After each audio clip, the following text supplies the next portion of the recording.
I'm getting kind of sick and tired of being the guy that's pegged as like you don't like anything, you don't know how to have fun, you don't know how to take a step back and enjoy things for what they are. And I was like, okay, I'm taking the feedback. I can, take a step back, separate by what I like versus what this is, and take it for what it is. And this movie made me relapse.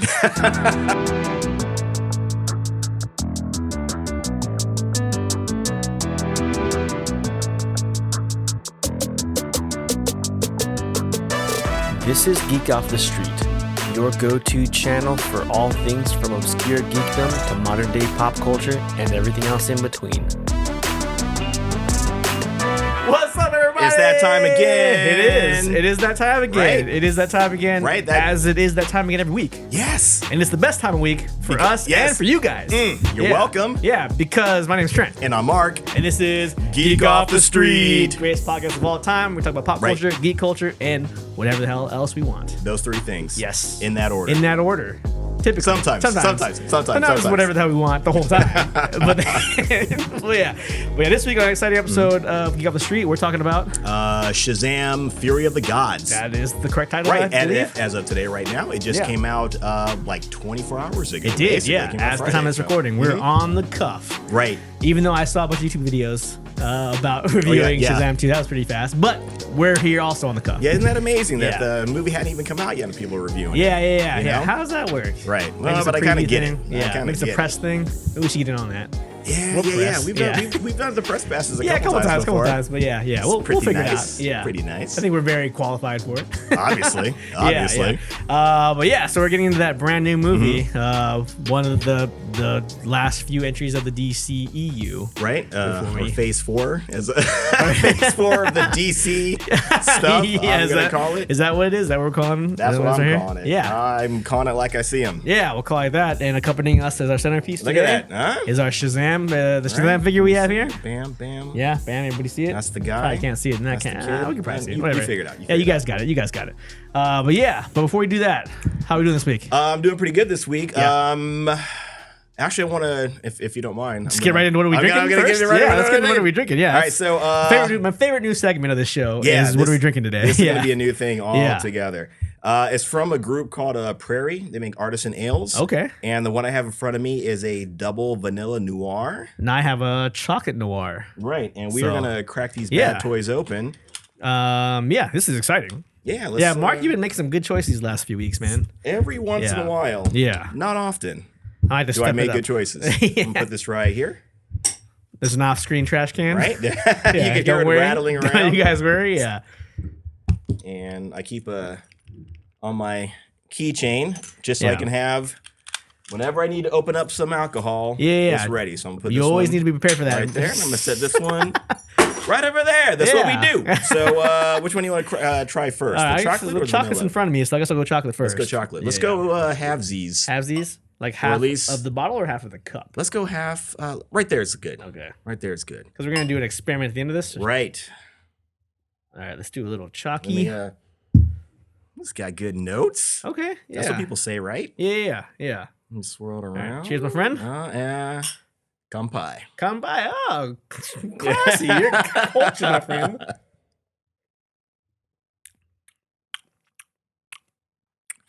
It's very chocolatey. It is chocolatey. You can taste that front end chocolate. Yeah. That's the trip because a lot of times people try to infuse like the chocolate flavor and all that kind of junk, and you don't even know it's there. Right. Yeah, just by the name. Okay. Yeah, this is very chocolatey. So this is what we're talking about on the show. Yeah. Clearly, but I think I saw something on here.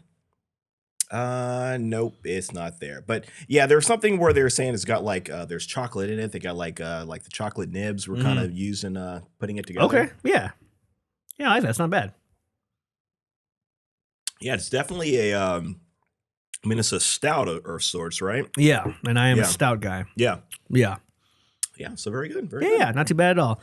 So this week I'm coming in hot. Yeah, I'm coming in hot, man. Oh shit! We'll bleed into the podcast. I'm not gonna go too much into it. Shitty week at work. Shitty problems. I gotta work an extra day tomorrow. Saturday night is my haven night. I end the work week and I come over to the studio to shoot the podcast. Right. And then it's smooth. Yeah. Once it's over, it's like you come into this. Yeah. It's like the rest of your weekend is like this is where it starts. This is where it starts. Yeah. So it's always like high. Yeah. But today I have to go to work tomorrow. Bastards. Overtime, and I am not happy about it. Filthy bastards. I'll make a little extra money, which is always nice, but it's not worth it. Yeah, it's all overtime. So it is all cool. overtime, but not worth it though. So I'm really disappointed about that. Not worth my soul. Don't mind me, everybody. All. Yeah. Just pretend like I'm not even here. But yeah, and so that's all going to tie into this movie because I'm coming in hot for every single reason today. But yeah, before we get crazy, do you have anything to talk about, or just go to shout outs? Week was pretty good. No complaints this week. Yeah. Okay. Did I do anything? Nothing I can really think of. Not really? Yeah. I saw this movie. I was going to go hang out. Yesterday was, we're talking about Friday. It was St. Patrick's Day. Oh, yeah. It was St. Ended up not doing anything. So I was able to watch the movie. Yeah. Thankfully. Okay. As much as I enjoy to take part in adult beverages, I've never gone out on a St. Patty's night. Really? Yeah. I hear it's pretty crazy, though. Is it pretty crazy? Yeah. I mean, a lot of people drink and having a good time. Yeah. I don't know if it's like crazy where like fights and all that kind of stuff. I'm just assuming it's the entire Boondock Saints film. If you go to any bar, it becomes the Boondock Saints. That's I mean, everybody's doing the green beer and all that kind of stuff. Okay. So yeah, I mean, it's a good time. There are a lot more people out, so that's what I imagine. So yeah, and it was Friday night. Oh, so that definitely a bigger turnout. I imagine. Yeah, it works. Gotcha. Cool, man. But so nothing there. Shout outs then. Do it. Let's get into some shout outs. I'm going to give a quick shout out while you're looking that up and give a shout out to my second cousin who gave me this fantastic Wu-Tang shirt for my birthday. Very nice. Wu-Tang Very Clan. nice. Ain't nothing to fuck with. Remember that? Yeah. I'm familiar with that phrase. As you can tell, I listen to a lot of Wu-Tang. Big shout out to my cousin, Pro Skater Nick Tucker. Ooh, Nick Tucker. He just started a podcast, and I'm co-producing with him. Yeah, man. Episode launched yesterday. Nice. Yeah, yesterday as of this recording. Yeah. So it's on his website. He's got his thing going.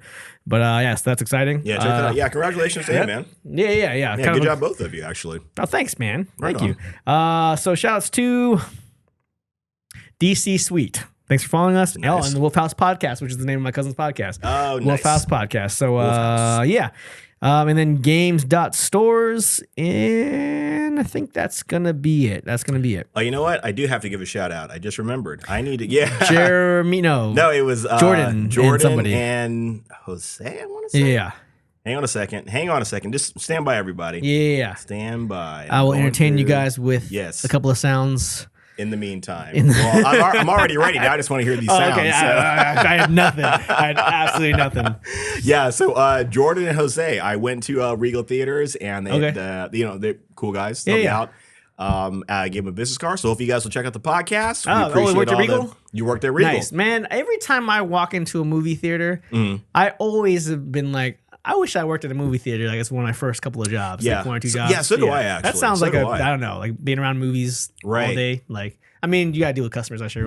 But it can't be that bad. It's like somebody starts to complain, just fucking go in and watch a movie. Yeah, you're watching a movie. You're here to have fun. Or even if you're mad about something, like, what do you want? You want to watch the movie? Go watch the movie. Yeah. You want to watch it again? Go watch it again. Yeah. Like, what are you going to do? Yeah. What are you talking about what's there to complain about, right? Yeah. Other than the movie being bad or good. But yeah, I always just thought the movie theater would be an awesome job. Yeah, I agree. That's cool, yeah. Yeah, so shout out to you guys. And I gave them business cards to check out the show. Check out the show. We appreciate all listeners. Yeah, absolutely. And viewers and watchers. Yeah, so a special shout out to all the people that have been listening, checking out our reels, checking out our video content, checking out all the new stuff we've been putting up. Yeah, and sharing it. We appreciate that. It's a big deal for us. We like it. We really appreciate it. And we put a lot of work into the studio. Yeah, we do all this for you guys. And and exactly. Hopefully it's visually pleasing to everybody that's watching.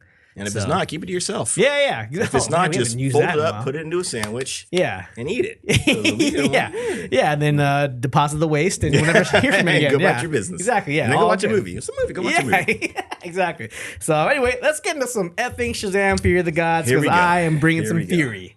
That's for sure. But before we get into that, Shazam Fear of the Gods was directed by David F. Sandberg, written by Henry Gayden and Chris Morgan, right on. 2 writers on the project, and it's based on the classic comic that goes back to 1938, 1939, a year after Superman came out. Superman, So that's hilarious. Yeah, I mean, a lot of people probably know that are comic book fans or whatever fans that Yeah, like you were saying, Superman came out first, and then Shazam, or Captain Marvel, as he was originally called, came out. And I did not know it was that soon. A year later, DC turned around and sued them because you have clearly done like a copyright infringement. This is clearly our guy. Right, and they ended up winning. Wow. And they eventually bought out Fawcett, and they absorbed, I think they had to stop doing Shazam, and then or Captain Marvel, then they bought Fawcett Comics, and they brought Shazam. There were back. a number of characters from Fawcett that came over too, they right? kept. Yeah, that they kept. So nice. And he was one of them. But yeah, I didn't know it was that soon. long ago. Yeah, and I'm not sure exactly how long it took until. Well, that stopped right at the perfect. Yeah, it's about to start, I guess. Yeah, maybe we got a battery change in this thing. Yeah, for those of you that aren't watching, listening, we have a rotating Shazam. True that. Yeah, figure. So go watch the video. It's beautiful. Yeah, it's beautiful. But keep stopping. It's got to be on a timer because the thing is completely charged, and every time you hit the button, it starts again. Yeah.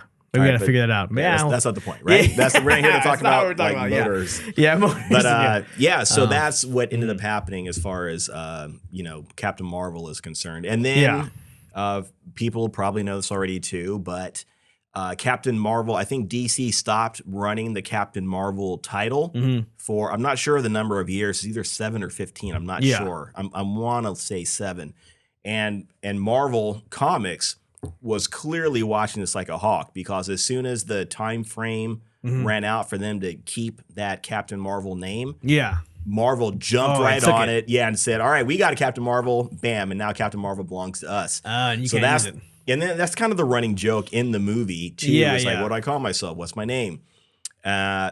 Because he is supposed to be Captain Marvel, right? Because he's Captain Marvel. But they end up losing that lawsuit. So interesting. He can't be called Captain Marvel anymore. Wow, what a freaking! And then you can't go around saying what's my name. You can't say Shazam, because then you can turn back into a little kid. Unless you just do it rapid fire. What's your name? Shazam. Shazam. You just like Shazam. It's Shazam.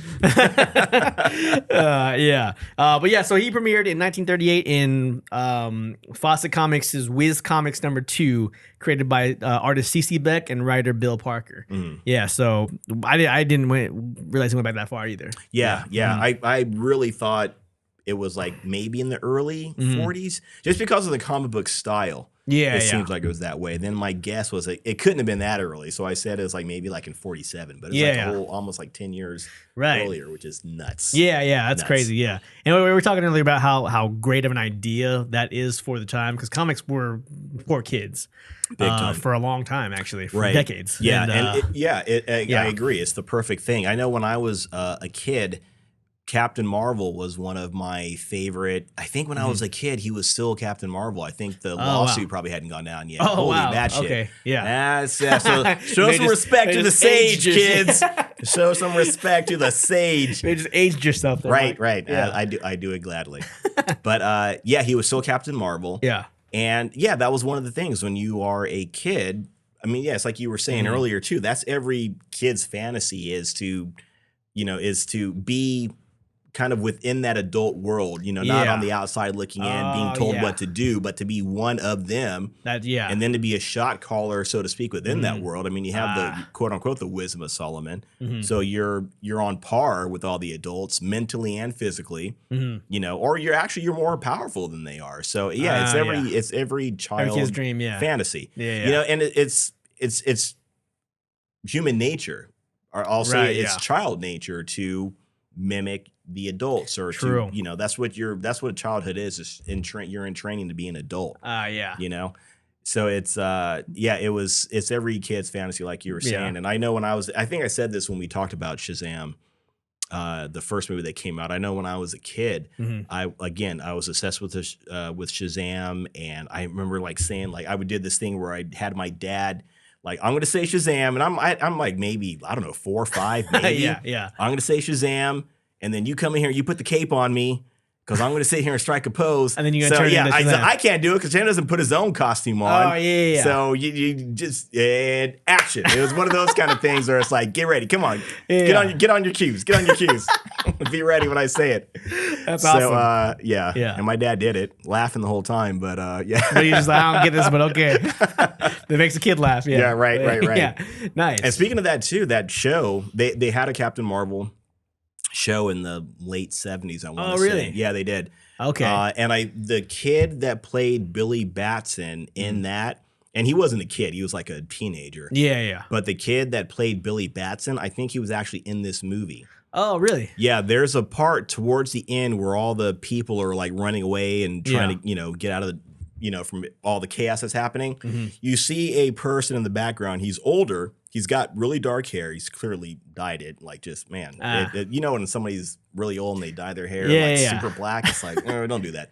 But, or he's wearing a wig. Yeah. But he was basically wearing the same outfit that the Billy Batson character wore from that TV show. Okay. So when I saw that, I'm like, that's because he's wearing like blue jeans and a red shirt. Okay. Like no one's really going to be looking for it unless you know about it. And as soon as I saw it, I was like, oh my God, that's got to be him. Yeah. And and he's wearing like a red shirt and he had like these yellow kind of things on the sleeves. So gotcha. That was kind of a cool little. Oh, nice. That was actually actual actor. Yeah, huh? yeah. Nice. I'm gonna look into that. Maybe I'm making it up. But I thought that was like a fact. Like, no. I mean, I say it's a fact because I recognize he was an older person, and I recognize the clothing. Okay, gotcha. Costume, the design he was wearing. And so. did he say anything? Did No, he didn't. He's just in the back. No lines at all. Just in the background. Okay, Gotcha. Okay, nice. Very cool. Yeah. But yeah, so that's Shazam. If you guys don't know about it, or Captain Marvel. He's been around for a long time. Obviously, one of Mark's big characters. Yeah, definitely one of my favorites. This was probably the very first.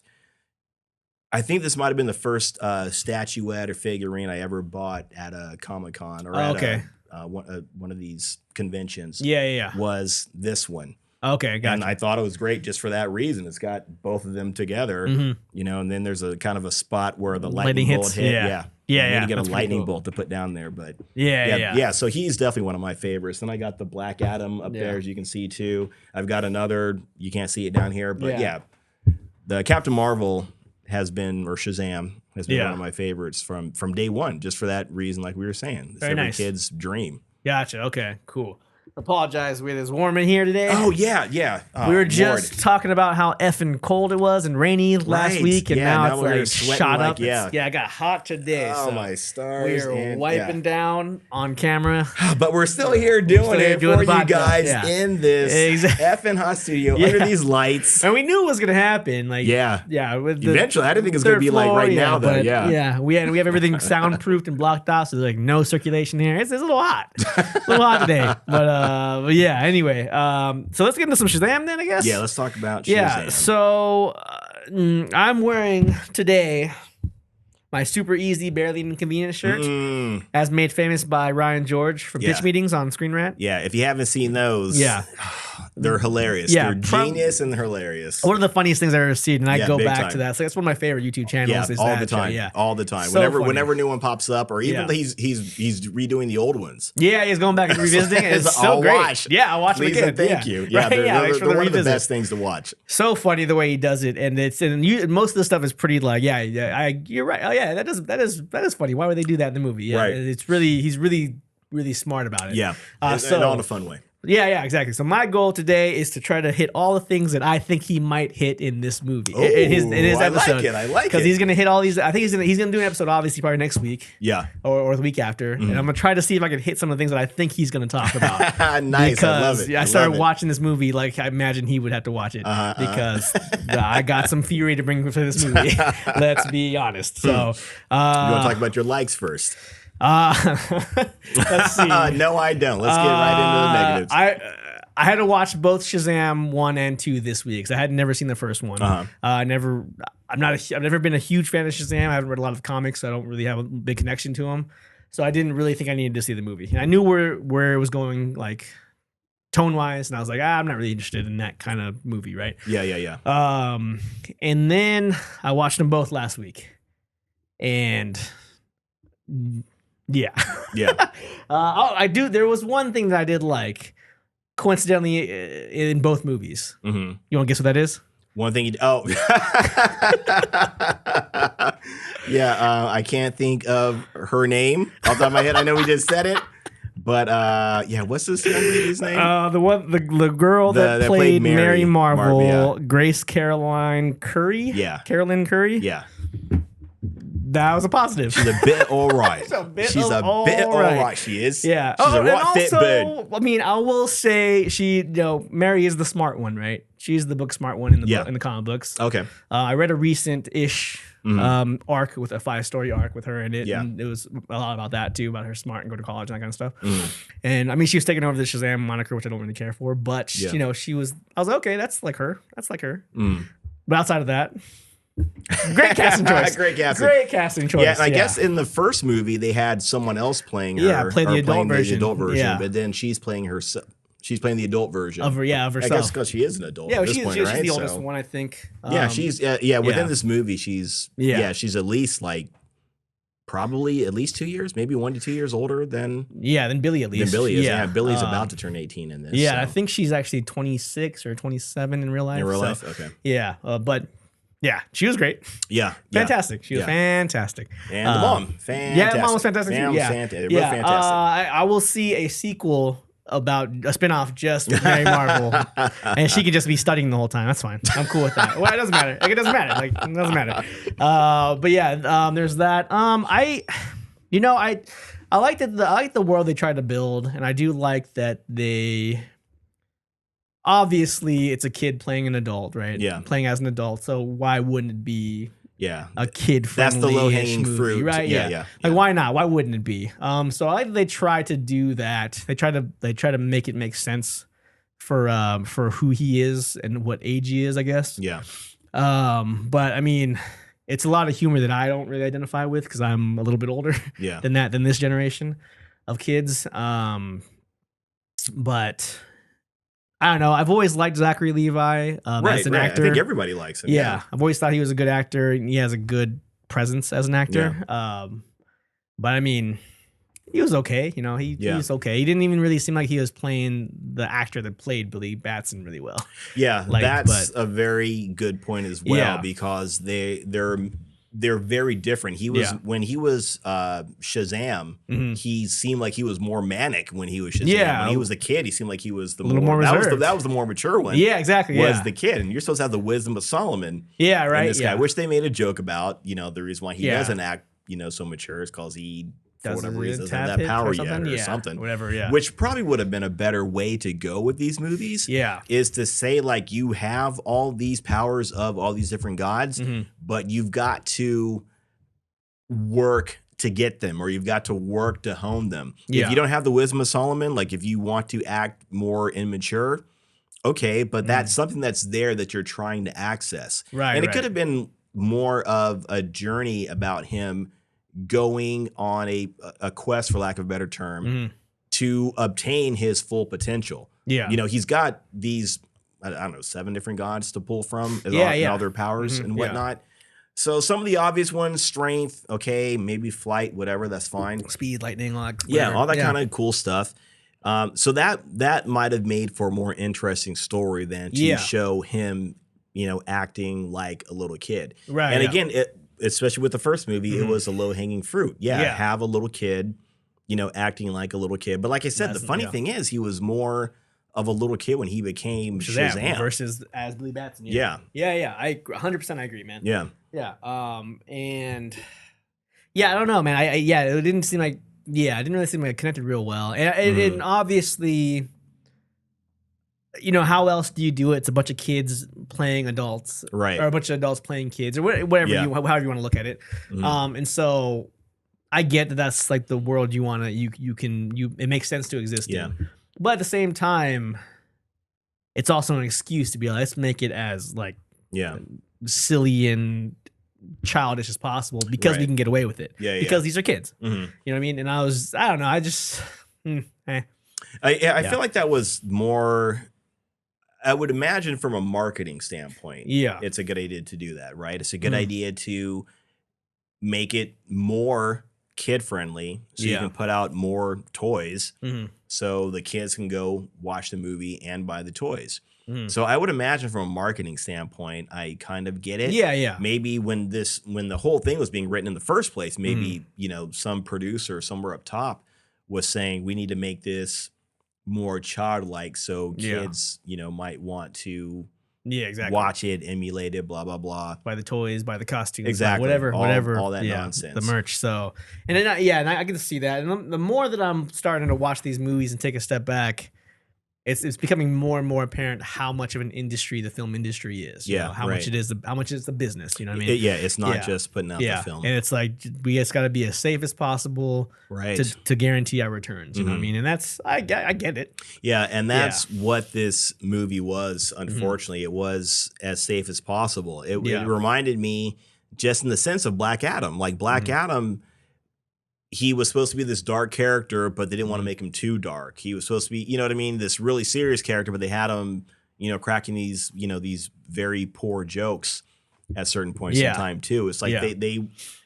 when you're trying to please everybody, or when you're afraid to commit to something, the direction, the focus of the product ends up suffering. Yeah, exactly. Because Black Adam, if they had just swung for that whole serious aspect of it, it would have made for a more entertaining movie. Yeah. And this is kind of the same way. They kept it very, very even keel, something easily digestible. Yeah. Which we've said that a few times for a lot of movies. They just want to make it as easy as possible for someone to sit down, watch it, and get up and walk away. And when you do that, like, nobody really cares about those movies. Yeah, it's very forgettable. Yeah. Because there's so many of them. They're all like that, And that's the bad thing. We talked about the whole saturation thing before, and I think it's coming to a head right now. Everybody's getting tired of all of it now. Right. Like, if this movie was made 10 years ago, maybe... 10 years ago, it probably would have done better. It probably would have done better. Now 20 years ago, it would have been a hit. Yeah, Now it's like... We've seen this before. Yeah. Right, 100 times. And when I was in the theater yesterday, there were 20 people. Yeah. And it came out yesterday on Friday, and I was there like in the 4:30 showing. Yeah. So I figured maybe a little later it would have gotten busier, but 20 people in there, and I was like, this is pretty. And maybe because it was St. Patrick's Day. Oh yeah. Maybe that might have had an impact on it too. That's true. Maybe. That's true. Yeah. But I know they're having pre-sale issues, and I know that they try to do some marketing tactics that I think didn't work. I saw close to no marketing. I don't remember. I mean, I don't necessarily watch a lot of normal but TV. Some last minute marketing, which we'll get into. I think when we get to the negatives. But besides Mary Marvel, any other positives that you had? Positives. Mary Marvel? Did we say? Okay, we're saying besides. Yeah. Okay, besides Mary Marvel. Yeah, Mary Marvel, the mom. Yeah. I like Helen Mirren. I like Lucy Liu. Typically, I do. Yeah, I do. Typically, under most circumstances, I always love Helen Mirren. Almost 99% of the time with Kelly Hu. Who? What? Kelly? No, Lucy Liu. Lucy Liu. I was thinking it. Wow, different actress. I think. All right, different Asian actress. Yeah. I apologize. Wow. Man, I just told myself right now. I'm ashamed. I'm so ashamed. But I like whatever they do. But yeah, this was not great. Not a lot to work with. I'm like, why? I hope they got a lot of money. Right, yeah. To be offered to come out and do this. So I'm wondering, I'm trying to think, why would Lucy Liu do this? Yeah, Lucy Liu and Helen Mirren. Why would they drop, kind of lower their stock for a movie like this? Right. Did they offer a lot of money? Right. Are there not a lot of roles for them recently? I don't know. I'm not sure if I've seen them much. I haven't seen them much lately. Yeah. I don't know. I can't assume anything. But, I can kind of maybe see why Helen Mirren might do it. Maybe because it's she can kind of reach out to a whole different generation. Maybe, yeah. Typically superhero movies are really popular, so it's a big reach these days. Yeah, so it's maybe somebody in the marketing or someone on her team of agents and whatnot said, this will be a great movie to be in. Yeah. Kind of thing. Maybe they said the same thing to Lucy Liu too. I don't know, but I wasn't a fan of. They didn't really have a lot to work with, first of all. But man, it was also kind of stale. Yeah, a lot of Lucy Liu's line delivery was very stale. So I was just like, okay. I don't know. We're saying what we liked though, right? Yeah, so what we liked. Yeah. Let me see. What did I like? I know I liked something. I like the actor that played Freddy. Oh yeah. He actually standout performance. Yeah, he's I think he's funny. He's likable.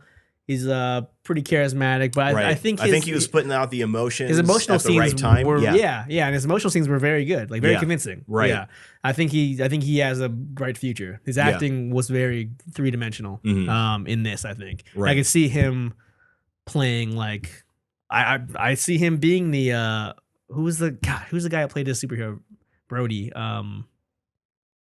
The guy, his superhero version, Captain Everyman. Oh, yeah. Every power. Oh, yeah. What's the guy's name? Adrian something? Adam Brody. Adam Brody. Okay. Yeah, I was gonna mix him up with the other.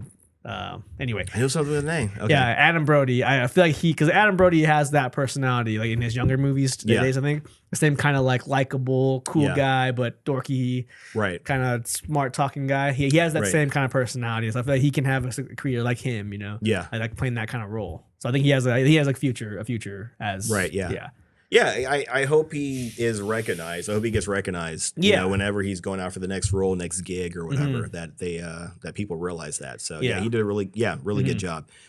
Other likes. Again, I think some people.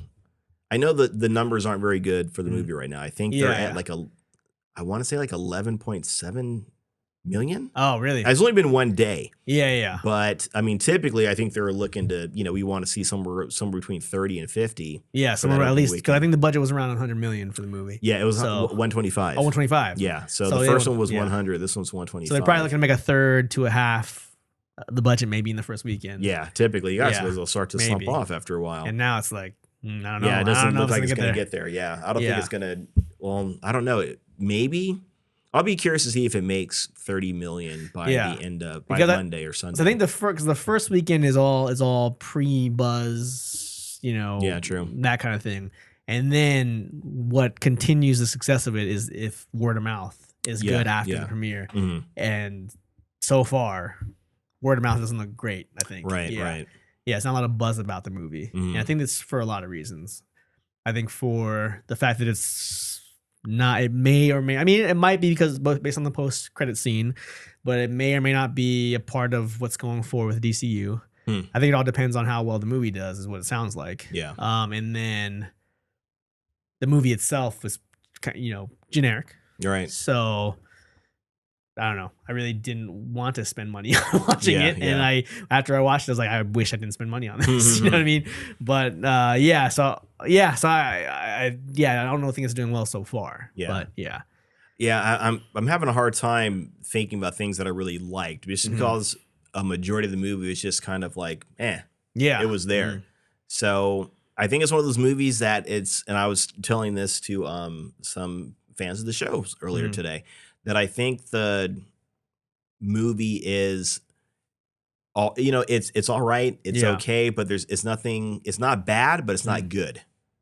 I wouldn't say it's like, oh shit, you got to go drop what you're doing and you got to go watch this. It was like, if you got nothing else to do, I mean, there's probably like, 2 or 3 other movies you should probably watch before you watch this. Yeah. This is maybe a family night on HBO Max type movie if you got nothing else to watch. Yeah, that sounds rough, but that actually sounds pretty accurate. Yeah, so I mean, I don't know. I didn't have a lot of good things to say about it. About halfway through, I was actually starting to lose my temper a little bit. Oh, wow. Yeah. I will say that I like that this is a good and a bad thing, that they tried to, I think they try to kind of make fun of themselves a little bit. In the first Shazam movie, at the end, there's a part where Superman shows up, right? Oh, yeah. But clearly they couldn't get Henry Cavill, so all you see is the suit from like the neck down. It's like, well, that's dumb. Yeah, they got a lot of flack for that. Yeah, as they should. Yeah. But I kind of like the fact that they made fun of that joke in this next movie, in the second one, because there's another part where he's talking to Wonder Woman, and clearly it's not, they refuse to show the face, and it's you sons of bitches, you're doing this again. But I like how, and a bit of a spoiler, I like what they did at the end of it, where they made the joke again, but then they actually had Gal Gadot in her Wonder Woman costume show up. So I like that they I don't know, they saw that it was a mess up or an F up on the first movie. Let's try to fix that. They kind of fix it, and they kind of poked fun at themselves. Yeah. I feel a little bit at the same time. Yeah. And then they kind of give you a payoff at the end of it. Like, you want to see when you saw Superman in that first movie, you want to see Superman. You don't want to see like just the suit. Yeah. And when you saw Wonder Woman, you wanted to see Wonder Woman. Right. So then they turn around and they They actually showed her at the end. Yeah. At the end. So yeah. I mean, I hate the reason why she was in it in the end. Yeah. But yeah, I can see it from that perspective. That's I like payoff, that kind of, meta's a strong word to use, but I like that. Yeah, self-awareness. Yeah, for sure. I like that joke. Yeah. Aspect, yeah. Okay, that's cool. Yeah. Mm-hmm. Yeah. Any more positives? I can't think of too many, unfortunately. Okay, so maybe pour me some will come. Yeah, pour me some of that vanilla stout. You keep talking. I'm gonna disappear. So we can get going. So you already opened it, didn't you? But yeah, pour me some of that vanilla, and we can get into negatives here. That is a dark vanilla. Yeah, looks exactly like the chocolate. Yeah, it does. Yeah. So again, for those of you just tuning in, make sure I don't want to make sure you got more than me. Oh, hang on. Oh, you weren't doing a cheers with me? No, not a cheers. I got a little more than you, I think. Son of a bitch. Yeah. I mean, you poured it. But yeah, come by. Or actually, let me hit you with some knowledge. In Okinawa, the kanpai is kari. Kari? Yeah, kari. Ah, yeah. Kari. Just in case you're ever on the islands.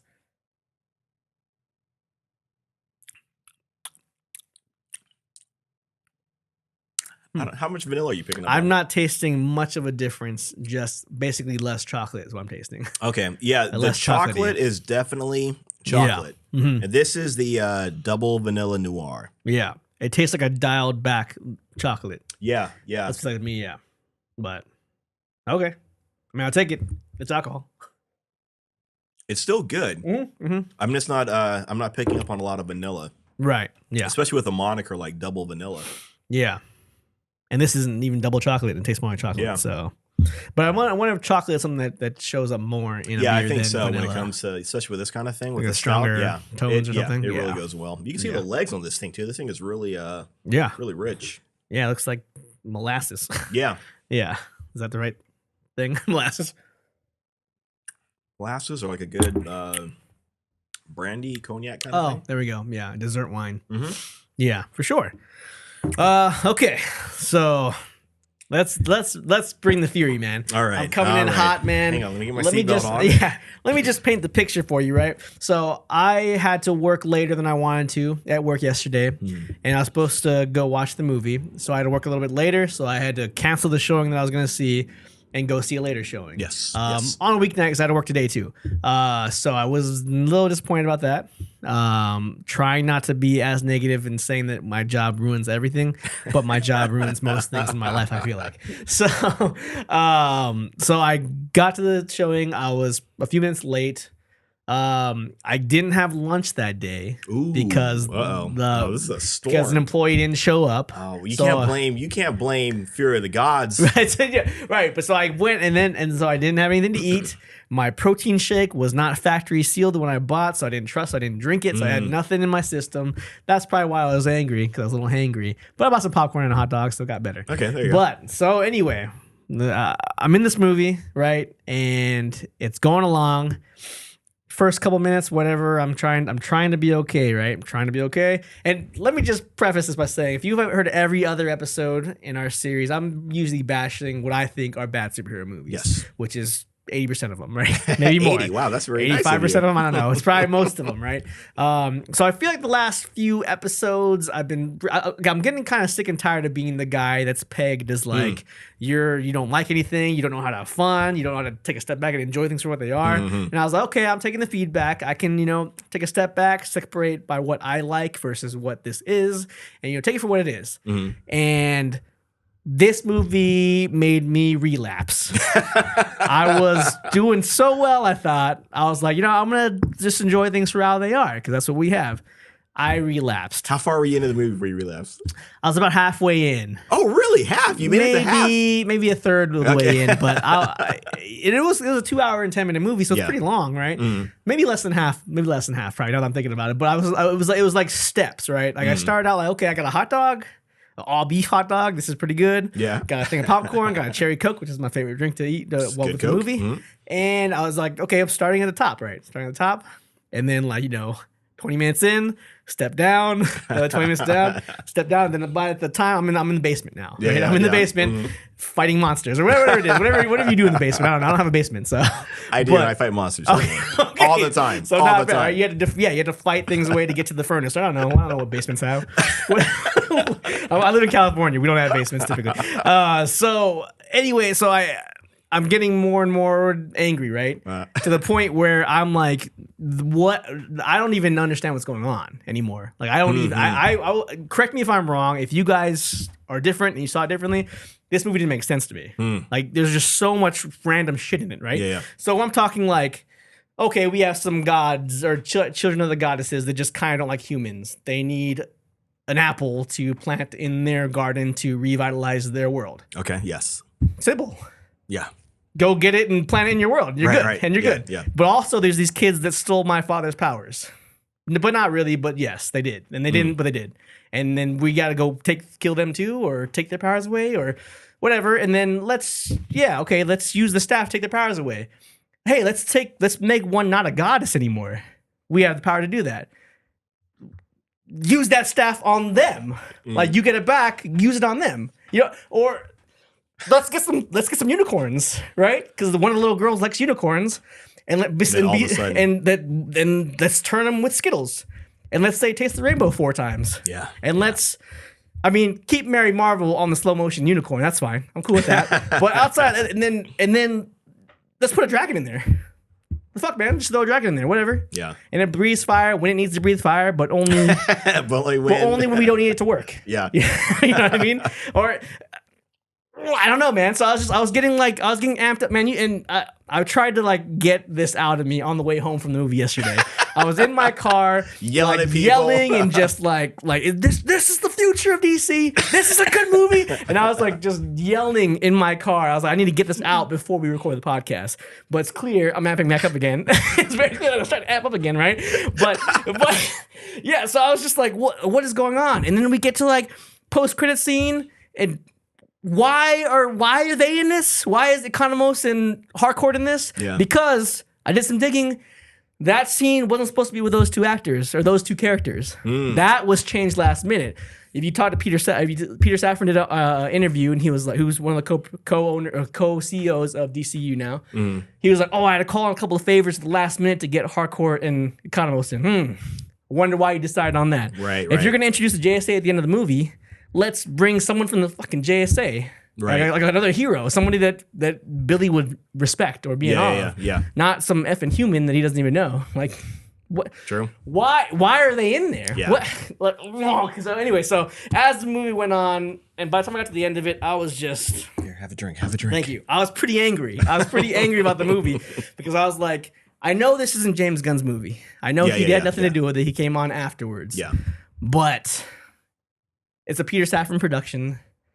They were in talks to become the co-CEOs of this movie, of the universe, right? Well before they actually officially became that. Yeah. They couldn't have just been like, oh, tomorrow, let's call those guys, and they became the So I get that, right. And so now it's like, so I'm just throwing in a bunch of random shit right now. No, so we got each points we can talk about, but go. But they're. Now it's like, okay, so Shazam is still a part of it because Harcourt is in here trying to get him to join the JSA. That's what I'm thinking. Which ties into Black Adam, who's not going to be a part of the series anymore because The Rock isn't a part of it anymore. Right.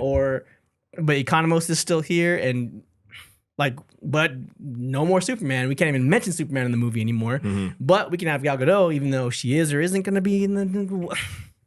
The fuck are you doing, man? Right, what is going on? You're making it more and more confusing. I'm sure they have a plan.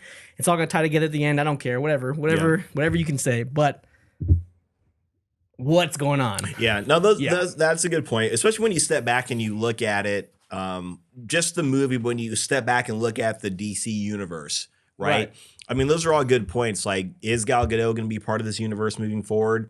It seems like they're kind of giving her the nod by doing this, but this is kind of like I said, it's like a Phase 4 movie. Yeah. So I don't know what's gonna everything that happens in this could be dumped. By the time James Gunn starts putting out his stuff. Right. So maybe it doesn't mean anything. But then you see, like you said, those two guys, Hardcore, Sparpart, whatever their names are. I don't know. I don't care. Yeah. When you see those two guys show up, you're thinking, okay, that comes from Suicide Squad or from Peacemaker, which is the James Gunn product, which is obviously going to be kept in the next round. In the continuity. So you see those characters come into this at the end. So you're thinking, okay, that's got to be a link to James Gunn's universe. But maybe it won't be.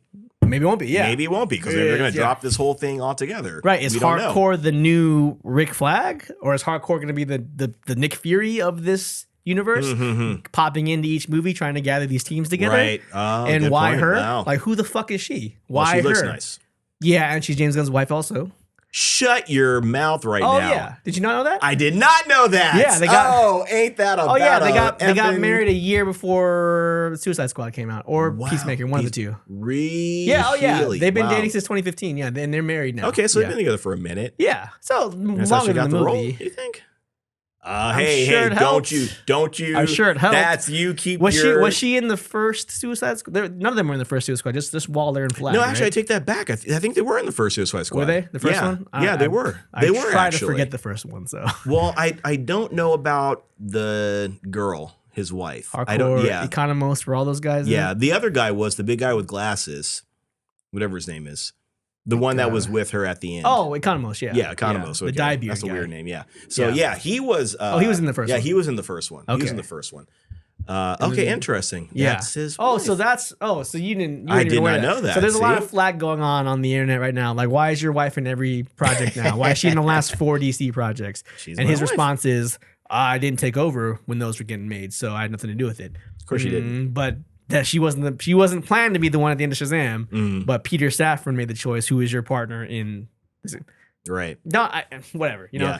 And I know that like the Shazam, I don't say the Shazam cast, but I know they've been very supportive of James Gunn, all that kind of stuff because they want to keep the jobs. They want to keep their jobs, which I get. Yeah.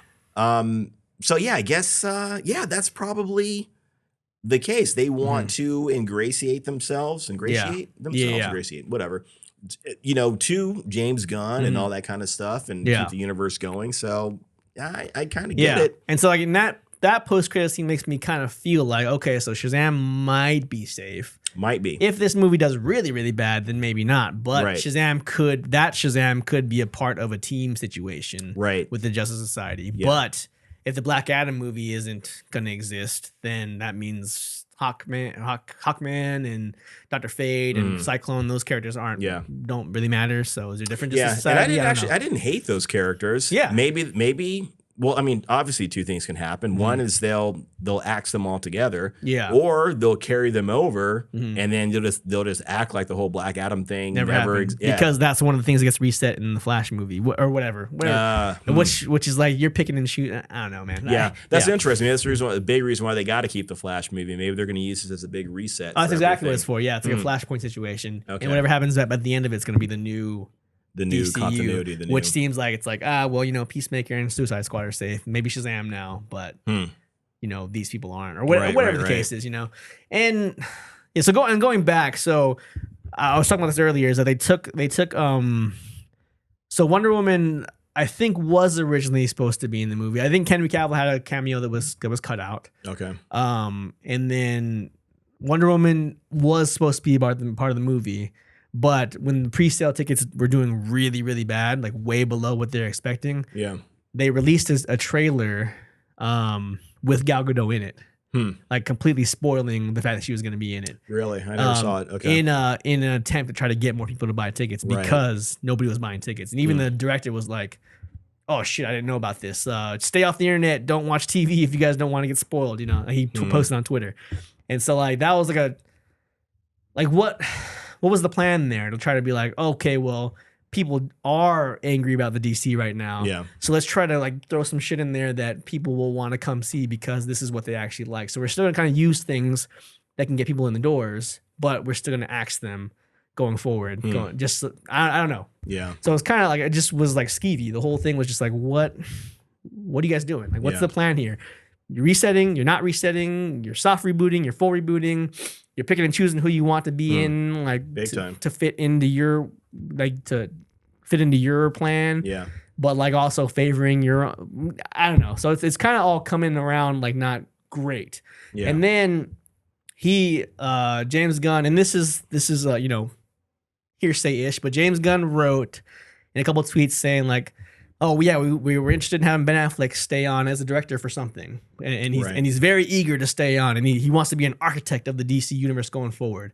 Literally 2 days ago, Ben Affleck was interviewed at the Oscars or something like that. He was interviewed, and he was like, "Oh yeah, no, I have zero interest in directing a movie for DC." He's like, no offense to James Gunn, and I'm sure he's gonna do a good job, but I don't want to direct what they're doing. Like, I don't want to be a part of what their plan is. Ugh. Meaning, maybe they had a meeting and he didn't like what they were trying to pitch. Wow. And he was like, "I'm out of here. That's a great sign, because Ben Affleck is a terrible director."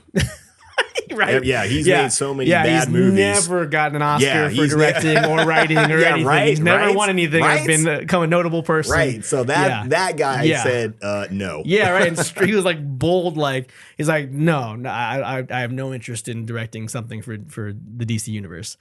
Right after James Gunn, 3 weeks later, was like, yo, he's very eager. He wants to be an architect of the DCU. And then I was like, dude, you're coming off as full of shit right now, man. And like, I'm biased. I'm 100% biased. I'm not a fan of James Gunn's movies in general. I appreciate your honesty. And that I will say that 100%. I'm biased. I'm not a big fan of James Gunn, but also I personally don't like the tone of where he's going. Yeah. And so I'm making a lot of assumptions about what the DCU is going to be. And if Shazam is an indication of where we're going. Yeah. Yeah. I'm not excited at all. Yeah, well, okay, I see what you're saying, and it's not so much, and you can correct me if I'm wrong, please do. And it's not so much about the Shazam movie itself. It's about because he didn't have anything to do with that. It's about the stuff, again, taking a step back. It's about having these characters pop up here, and these characters not popping up here, and these characters that weren't here at one point, and now they are. It's that aspect of it. Right, yeah. And then like cutting out of everything Superman, Henry Cavill related, to try to distance yourself from that. I imagine that was his call. That was his call to make, to cut out all the Henry Cavill stuff. And then to the fact where they can't even mention Superman in the movie. But then also like, oh, well, we got to have something. We got to have Gal Gadot because that'll bring people into the movie, And then aside from that, the Shazam, it was a mess. Again, I'll go back to it didn't make any sense. A lot of these decisions they made in the movie were just like, let's throw this in there, let's throw that in there, let's throw this in there. At the end, when they're having the big battle, he takes the staff from her, and then she decides to turn around and go take the dragon to blow fire at the dome, even though she's been around for 6,000 years and they've done this dome thing before, and she knows her dragon's not gonna be able to, what? Why would you go do that so that Shazam can go off and talk to his family one more time? With the staff and in the middle of this battle, and then okay, Shazam, you have the staff, make her not a goddess. No, I gotta go fucking blow up the tree, and that's how we win. Spectacle, you know what I mean? Yeah, spectacle. And then let's not have any consequences, right? Let's have an emotional scene where Billy dies, sacrifices himself to save the world, which I didn't buy, but yeah, right. But that I was like, this is the only good part right now for these 2 seconds. And then we get to the God thing and he's buried, and I was like, okay, this is already too happy. He's coming back. And then Gal Gadot shows up, fixes everything apparently. Yeah. And there's no gods. There's no gods. When the wizard's like, oh, there's no gods left, so we can't fix it. And then she's the only god left. Yeah. There's no other gods. Yeah, where are they? Where are the rest of the gods? Zeus isn't around anymore. Right. Or none of the gods are alive. I mean, Ares was around, at least in that movie. Right, with, the first one. So right. Oh, yeah, that's true. But there are other gods, right? Yeah. And then maybe they were cut off from that plane. Maybe they were cut off from Earth or that reality. But that was the god plane, though, because they're like, we need to give him a god's funeral and bury him in the god realm. And so they just took them all the god realm. That's a good point. Yeah, where were they doing all that? They just transported everybody to the god realm, and then maybe there are no gods in the god realm. Sure, let's go. Let's fucking go with that. Except for Wonder Woman. Yeah, and then Wonder Woman shows up, fixes everything, brings Billy back to life for some reason. Yeah, I don't know how that. How do you get him back to life? Yeah. Wasn't he down in the underworld or wherever, Elysium, whatever afterlife we're talking about with whatever. The Elysian Fields. Yeah, the Elysian Fields. Yeah, wherever he is, he just came back like because Wonder Woman showed up. Yeah. Like, what do we like? What is this a story? Like, is this what was the point of this movie? Right. Who were the bad guys? Why did they care? Why did they? Yeah. What was the conflict? Yeah, and I don't like it when the bad guys kind of lose their resolve. Yeah, like I mean, 2 of the 3 bad guys were like they end up being on the fence at some point. It's like, right, where's your focus? They literally were like, okay, we got the apple, let's go back home and plant the tree. So what's the issue? Like, why are you guys even fighting? Yeah. What? Like, well, I know. Yeah, one of them wanted to, bury it on Earth and kill all the humans or whatever. Right. But it's like, I don't know. I guess like don't do it there. Do it. That was the whole goal. Yeah. But my issue was, and I can understand. Lucy Liu's character was Calypso. She wanted to bury the apple on Earth and screw up the planet. Right. Right. I can understand her wanting to take revenge on people for whatever reason. I mean, people had her father's powers. Yeah. Although it wasn't really their fault. Yeah. I don't know. She had some sort of reasoning. It wasn't really affecting them, right? Right. Was yeah. Yeah. And wasn't going to bring their dad back to life.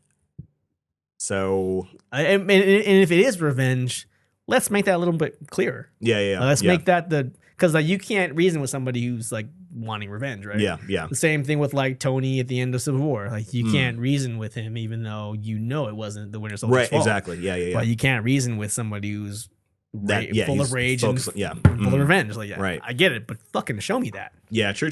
Like, show me why she wants to kill all the humans. Like, because your powers are in some kid. The powers of your dead father are in some kids that are trying to be heroes. Like, yeah. Why? Yeah. Why do you even care?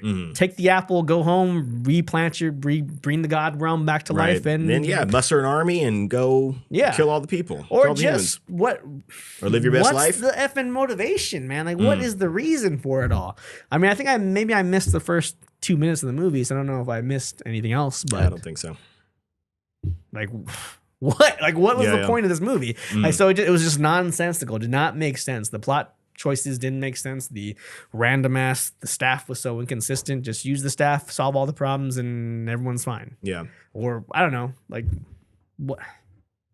Yeah. I don't know. When did he? I hadn't seen the first movie in a while, but he actually had a staff at some point. The guy, who's that? Did he have Shazam staff at some point? Yeah, the wizard staff. Yeah, he had the wizard staff. And then Shazam broke it. And then he broke it, and that unlocked everything. And that's what I guess opened the. I do like that there were consequences from that random and they continued action. it. I do like that. Yeah. That kind of stuff is cool to me.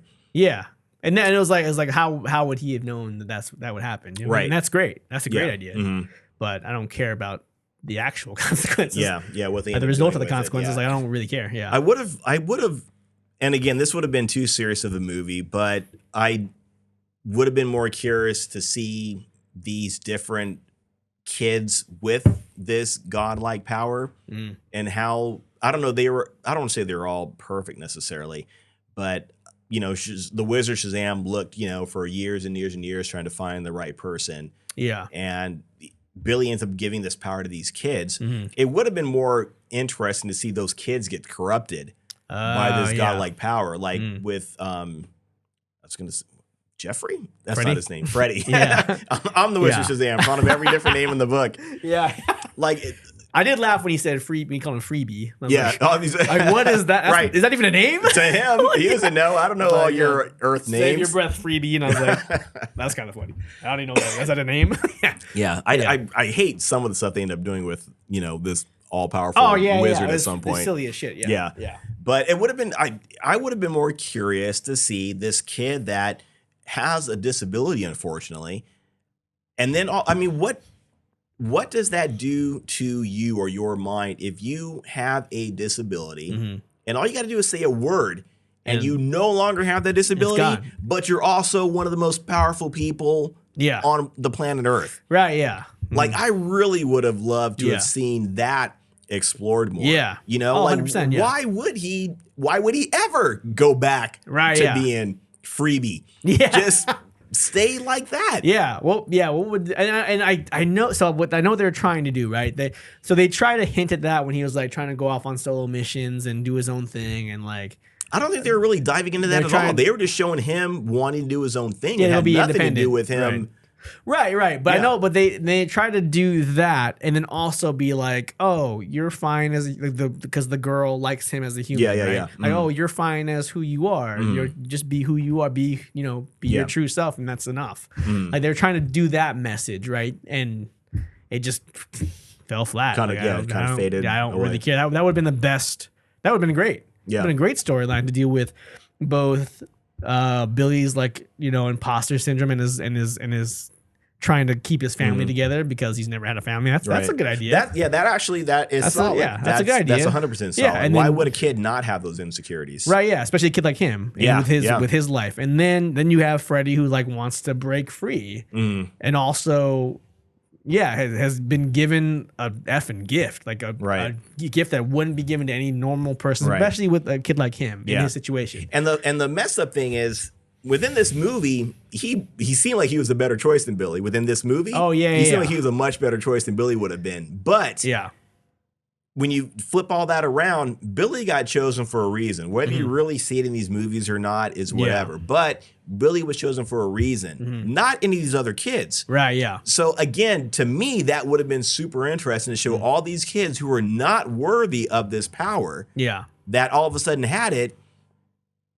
That would have been more interesting for me to explore. Except Mary. Mary can do no wrong. She's pure of heart. I say let's explore Mary.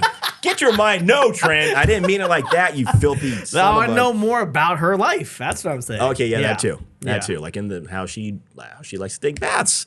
And Trent, you are a filthy animal. Get your mind out of the gutter, man. What are you talking about right now? It's on your phone. I saw it right there. Stay focused. Right now? Stay focused. Oh all my right? gosh, calm down. Jeez, man. So rant aside. Yes. All right. So let me step back. Rant aside. Yes. The movie itself just didn't make sense to me. It was a nonsensical movie. They couldn't pick a plot. They couldn't pick a through line, and they just threw in a bunch of random shit to either get laughs or have a spectacle. Yeah. Like dragons, Skittles, unicorns. Yeah, the unicorn monsters thing was terrible. The monsters, I didn't really care to see all the, these Greek monsters showed up. Okay, whatever. Normally, I love Greek mythology stuff and all that, but I was just not buying. I wouldn't care. And then the unicorn showed up, which, as far as I know, is in Greek mythology. I don't think I've seen anything with. Not that I recall. With unicorns, yeah. No, I've never seen anything. And it was literally just like because this little girl made a unicorn diorama and she likes unicorns. Yeah. So what about unicorns? And he said, "Oh, unicorns, yeah, they are real. Yeah, but they're terrible." Evil. Which was funny. I like that. Yeah. Unicorns are terrible. But the fact that they walk down a street and then I know where to look. And then they find a unicorn. Yeah. And I don't know if he was the leader of the unicorns because he rallied all of them. Yeah. Maybe they're more of maybe they got a communist society, these filthy unicorns. Yeah. And like one unicorn can rally all the unicorns. Yeah. It's not important, but yeah, it was such a weird MacGuffin kind of weird reach out of nowhere. Out of nowhere, exactly. Out of nowhere. Yeah. And here's some Skittles. Like, and no, they're evil. They hate sweets. So they kill them. That would have been better. They killed them all, except Mary. Except Mary. She tamed them somehow. But I don't. Yeah, exactly. So I was at that point. I was just like, what movie is this? Yeah. Like, what? I don't even. It's like, is this Shazam still, or what are we even watching? Right. Like, so I was. And then, then they're all riding on the unicorns through the street, and I was like, what? Yeah. I was kind of like laughing in an ironic, I'm dead inside. Like how did this make the cut? Yeah. Who decided on this? Right. And I don't know. I just whatever. I don't know. So I was overall. Maybe I overreacted in the beginning of this episode, and they're in the middle part of this episode, but I don't apologize for why I came to the conclusions I came to, because it's like what is this, like what is this? I don't even know if I like superheroes anymore because if this is the future, or if this is what's acceptable, or if this is what people want to see, or if this is the best we can do. Like I I don't know, man. Like I was really like, maybe I was in a weird place yesterday too, also. But just on my way home, I was like, man, I don't care anymore. Yeah. Like I really don't care anymore. And I was, I don't know. I was really disappointed. Not that I was going in expecting anything good, but I did go with the mindset like this is going to be geared for kids. Let's watch it through the eyes of a kid. Yeah. And I just lost my temper. Right. So, yeah. Well, and believe me, I mean, I love telling you how wrong you are on most things. Yeah, you know? I'm aware. Yeah. This one, I really can't say too much, unfortunately. Yeah. Usually you find a way to justify I do. things. Yeah. I have it. I automatically, like, my default is kind of saying, like, I look for a way to find the good and stuff, right? Unfortunately, there wasn't a lot in it. You know, and really, I don't think there was even that much potential in this movie. Unfortunately, like I talked about the first one. I think we talked about it in a previous episode. Yeah. And I believe I said that I didn't like it as much as I wanted to. Right. I wanted to like that movie so much more.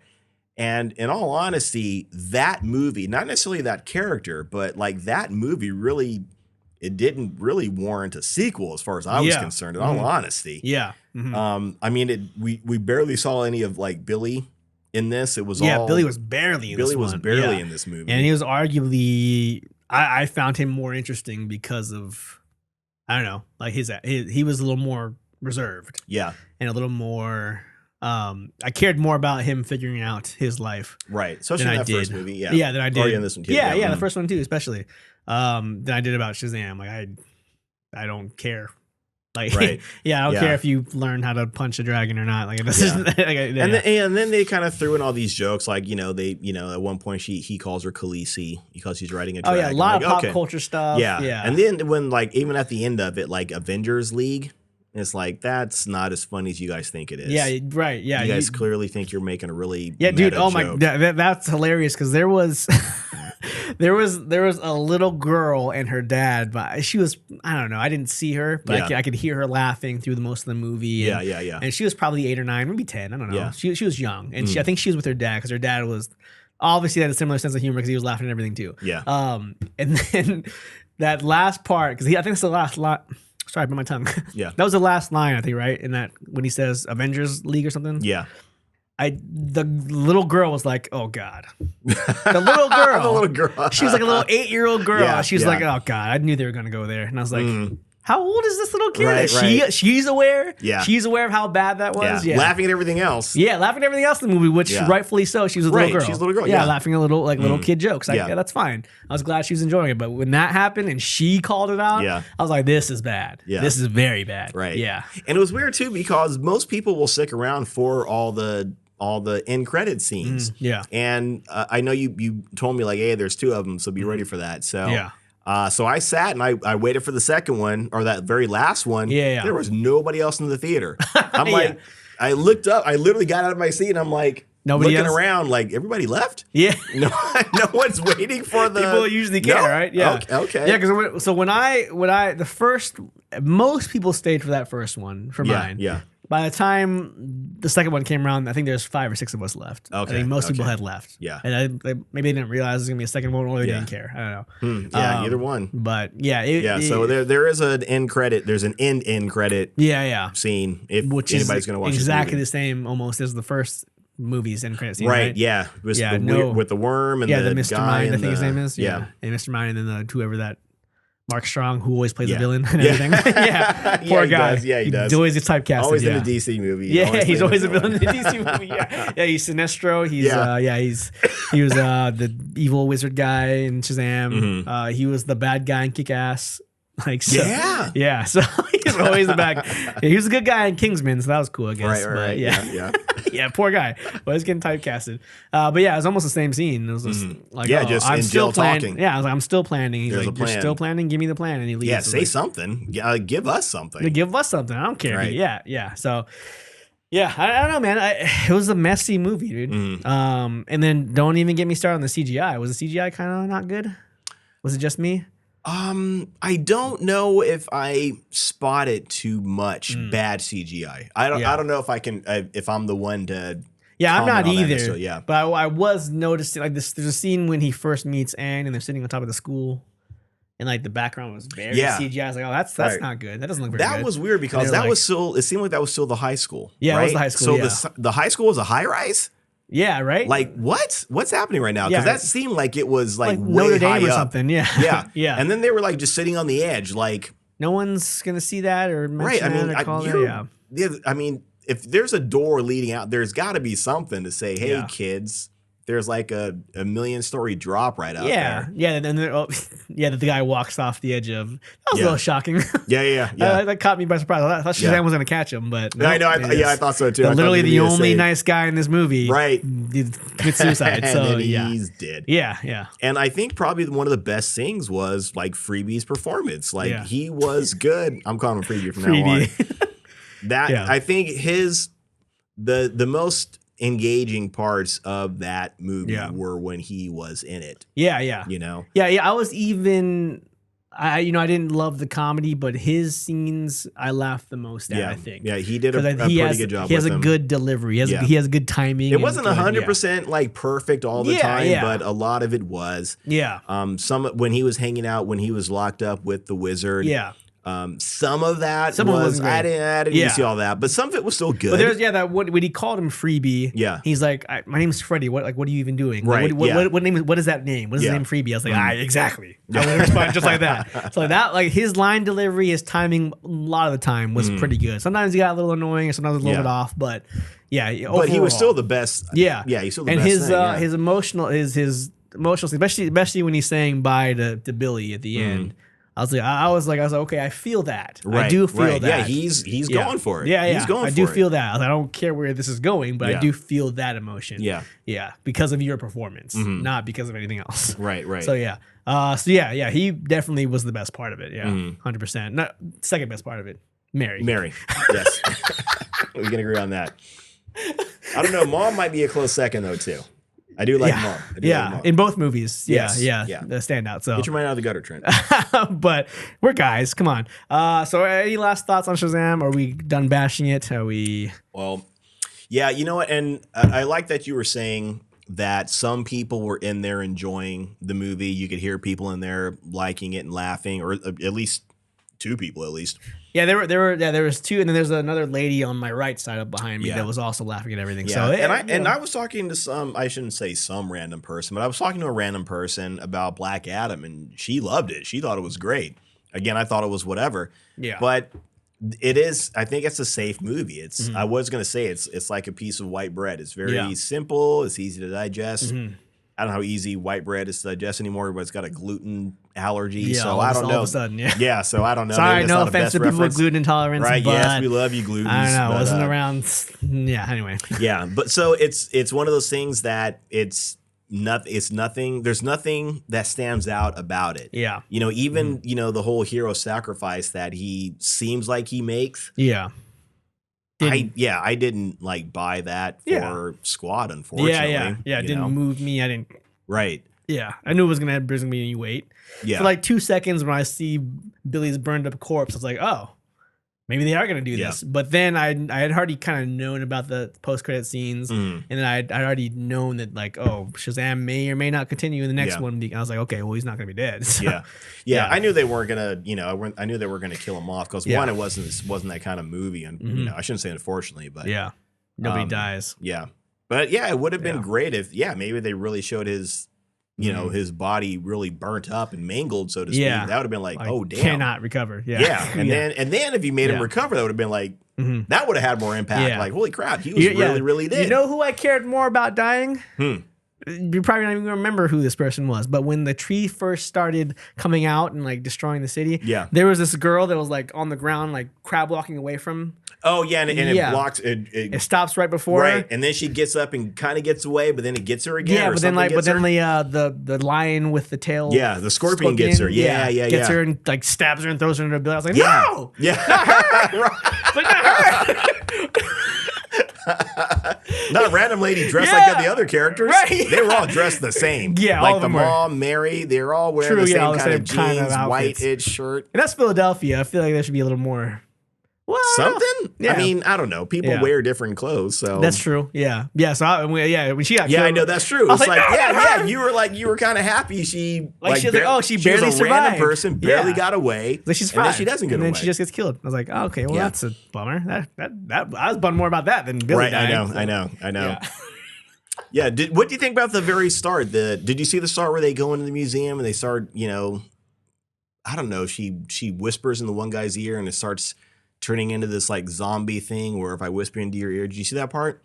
Is that the very beginning? Where they're at a museum or they first get the staff? Yeah. Oh, that's why so I only saw Billy with the podiatrist. No, the that was like the next scene. The pediatrician. I saw that the pediatrician. I only saw that scene. So okay, so there was something before it. Yeah, there was something before. Yeah, just that scene where they get the staff because they show the security footage of it on the news later. Yeah, so that was that scene. Okay. Yeah, what happens is the staff is in the museum somewhere, like the separate pieces, and then the two. Helen Mirren and Lucy Liu go to get it. Yeah, and they start beating everybody up and killing everybody. Oh, so they actually show that happening. Okay. Yeah, they show that happening. So gotcha. It was just whatever. I was just curious about your take on that. But yeah. And then, when he was talking to the podiatrist? I said the podiatrist, my bad. Yeah, not pediatrician. Pediatrician. Podiatrist. Yeah. Yeah, he was getting his feet checked. Yeah, he was talking to the pediatrician. And then he said something like, there's a hostage situation going on. I'm like, there's a what? Yeah, what? There's a hostage situation? And you're sitting here? Like, what? What? Yeah, but then go be a hero. Right, go get out of there. But then it's like Xbox though. I think it's just they're playing. Yeah, that's true. My bad. You're right. That's true. I think when I first heard that, I was like, "What?" And then you're right. And then he went to the video game. Yeah. Yeah. And then they turned like the cave into this. Like it's like no respect. Kids hang out for sure is how kids would I guess. And that Gatorade placement for sure that was heavy. Oh yeah with the letter. The fridge was full of Gatorade. They mentioned Gatorade. They literally the letter she's reading. Gatorade must have. I like their naivete when like Helen Mirren's character. Oh and yeah, all that. What's the Gatorade? Yeah, because you didn't know. Yeah, right. Yeah, they don't know about that. I mean, I don't know if there's anything you want to make a big joke off of necessarily, but make the joke, let it go, and move on. Can I just say that I was really, really hoping that she would eat that cheesesteak in front of her? Cheesesteak. When Shazam meets up with her, they try to have that parlay thing. Oh yeah. Oh right, yeah. And they're sitting in the restaurant. I wanted to eat it. Yeah. Listen. I my grandfather was from Philadelphia, and we still have a lot of family out there, and I have a couple aunts out there, or cousins, my dad's cousins, but we call them aunts, Yeah. So they came to a Thanksgiving one time, and they packaged Philly cheesesteaks and hoagies to bring to Thanksgiving. Really? Huh? And I ate that. I didn't even eat the turkey. I ate all the sandwiches. It was that good. They were amazing. Even being like packaged and brought over. Yeah. And like at the end of the day, Yeah. Great. Still good. Still great. Good. So I was eyeing that cheesesteak. I was like, Helen Mirren, please take a bite of that. Maybe, you know what you're missing. Maybe you won't want to kill the human race if you take a bite of that sandwich. They're all right. And then the end credits. and we're good. In the movie. Yeah. But yeah. I think that's about it. So some people might like it. Yeah. It's very, very basic. It's very bland. Yeah, so you're not going to get a lot of flavor out of it, so to speak. But so with my crazy rant aside, I'm always going to go back and say that if you enjoy this movie, I don't think you're unintelligent. I don't think that you have bad taste. That's not at all how I feel about the individual. If that's your thing. That's your thing. If that's your thing. And if it makes you happy, then please, watch it twice. I actually now when 3 or 4 years ago when I was really getting tired of Marvel, I would kind of roll my eyes at people that would laugh. Like at Ragnarok or Guardians 2 when we watched them, I was like, you think this is funny? You're an idiot, right. But now I'm like, you know what? People enjoy what they enjoy, right? Yeah. And if you enjoy it, like a little girl laughing throughout the whole movie, I was kind of like, that's cool. She's having a good time. And you're allowed to like what you like. Yeah, so I'll never say yes. Sorry, everybody. We're everybody that's listening and not watching. Yeah, we're about to mix the chocolate and the vanilla. Yeah, if you've been, I don't know if there's much of a point because the vanilla is like you were saying, it's just a toned down chocolate. So are we gonna get a triple chocolate now? Is that what we're doing? Right. Well, let's find out. I'm gonna let you drink it first. If you fall over. But before I take a sip of this, I'll just say that if you enjoy it, awesome. Enjoy it. Glad for you. Enjoy it. Have a good time. Please do. But otherwise, it's just some of the stuff that we noticed. Yeah. So before we take the sip, what's your rating? We're sitting at a 58% critics and an 87% audience, which is a big disparity, according to Rotten Tomatoes. Yeah, I might give this movie a 67. 67. Yeah, okay. Maybe a 68. Man, that's actually a pretty low one for you. It is pretty low for me. Yeah, it's pretty low for me. Typically rate in the 80s for most movies. I can't. 67, I'm really trying to think of ways to justify it other than Mary and Mom. I can't. And the kid and Freebie was good too. Yeah, and Freebie. Yeah. But other than that, everything was just like. Yeah, I don't really care. There weren't it wasn't enough about any of the characters to even really care about any of them, other than Freebie and Mary, and not even Billy because he wasn't really in it that much. Billy wasn't in it that much, right? And he was the whole kind of the crux of that movie, obviously in the first one. So right, yeah. So so what do you give it? I'm at that critics rating. I'm at 58%. Yeah. 58, 59%, maybe a 60 at best. But there just wasn't a lot to take away from it. Yeah. I will literally, and this is not me being a typical male pig, I would only watch it again to see Mary Marvel. to see Grace Caroline Curry. That's the only reason why I'd see it because not to be a weird pervy guy, but I was literally even her flying away. But you're basically saying the reason why you're watching is just because of the basically. But no, I mean So and that's just me being a typical guy, to separate everything else. But outside of that, the movie was really not good. It was lackluster. Yeah. Yeah, it could be interesting to see if I don't know if they would, but it could be they wouldn't do it right to see a spinoff with her. Yeah. It could be interesting. Yeah. To see someone that's trying to kind of live there. It seems like she really wants to live her life. It seems like this whole superhero thing is just not really. It's not. It's really not. She's really not into it. Yeah. Yeah. And I really wanted to see more of her because that story that I read, the recent one, was about her going to college, but then her being seeked out by the powers, whatever, to bring her back into action. But she was finally at Stanford or whatever. Yeah. And whatever, she was in a good college. She was getting ready to start school, and then she had to be Mary Marvel again. And so I would like to see more of her being torn between what she wants to do and what she needs to do, or whatever the case is. And that was interesting. Yeah. The few times we saw, but it just got glossed over though. Yeah, I hate. And did they even talk about why she didn't go to college? Was it because of this? Because of the superhero thing? Because at the end, I think it was. I think it was because she had not that she had to, but she felt like she had to stay there and be part of the team, right? Yeah, because the team did everything together. Yeah. Which show us more of that, man. Because the end, by the end of Shazam, you still assume she's going to MIT or whichever school she's supposed to go to, and then we just get a throwaway line oh, you're reading organic chemistry. Oh, is this about college again? Blah, blah, blah, about college, and that's it. And so I was like, let's see more. Let's see more of the decision that she made to stay. Right. Yeah. I mean, the whole thing with movies, especially with superhero stories, because they are they're the modern mythology. Yeah. Right. So the story always has to have a human element to it. It always has to be about people, about human beings, and how maybe we see ourselves in that situation, how we would react in that situation.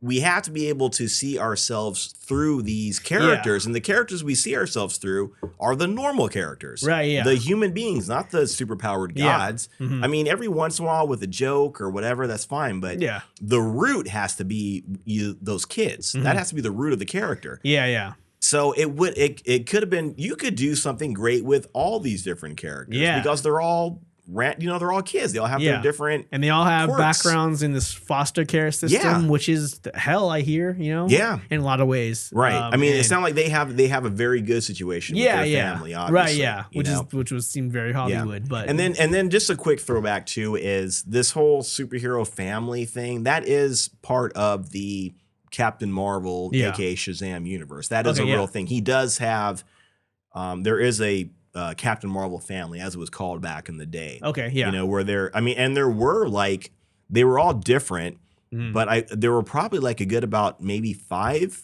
maybe 6 of them. Yeah. There was an older guy, who was like a father figure. I mean, they were very different. It was very like, 30s, 40s comic book kind of stuff. So you had like this big, tall, like corn-fed guy. You had the old guy that was kind of like the grandpa, father figure, I suppose. Yeah. You had Mary Marvel. I want to say he was called, Kid Marvel? I don't know. It was something crazy like that. Yeah. But anyways, and I think they were trying to say this foster kid, they felt, even back then it's probably a tough story, so they gave him a family. It was a Captain Marvel / Shazam family. Gotcha. But that would have been, or that could be a very interesting thing to explore. I don't think they will. Yeah. I don't know if they've got the insight to do it. I don't know if I hate saying they don't have the writers to do it because I feel like there have to be good writers out there. Yeah, you'd think. Yeah, but maybe they haven't hired them. Yeah, they're all being clipped at the knees, Yeah, exactly. So why would that's the thing too. Why would any good writer, and this is no offense to the writers that do write for these movies, but why would any quote unquote good writer want to write for Marvel / DC if they whatever they put out is just going to get cut and mangled and transformed into something different? Because I honestly, and I was having this thought when I was driving home yesterday, is that I'm by no means, professional writer or anything like that. I feel like I can be a writer if I really wanted to, if I really tried and, worked at it, but I'm not right now. You know what I mean? And these guys are doing professional movies and that's all well and good, but I could have done that. Yeah, this is Monday Morning Quarterback. Obviously, I don't understand the special effects and how I would all go into it, but you could have wrote that story. I could have written that story. That's the thing. Anybody could have done that, because I felt like this is what I felt like some 10-year-old or 12-year-old kid wrote this movie for his 12-year-old, 10-year-old friends to be in, and then they just happened to have $100 million budget to make special effects. Right, and they said, "Here, director, make this." I was thinking about this too, man. My first short story that I wrote was in 3rd grade. I was in Mrs. Baldwin's class. I wrote a short story about my stuffed animals coming to life, and that was better than what Shazam was. You know what I mean? And this was my adults. Yeah. So I was like, I could do that. I could do that.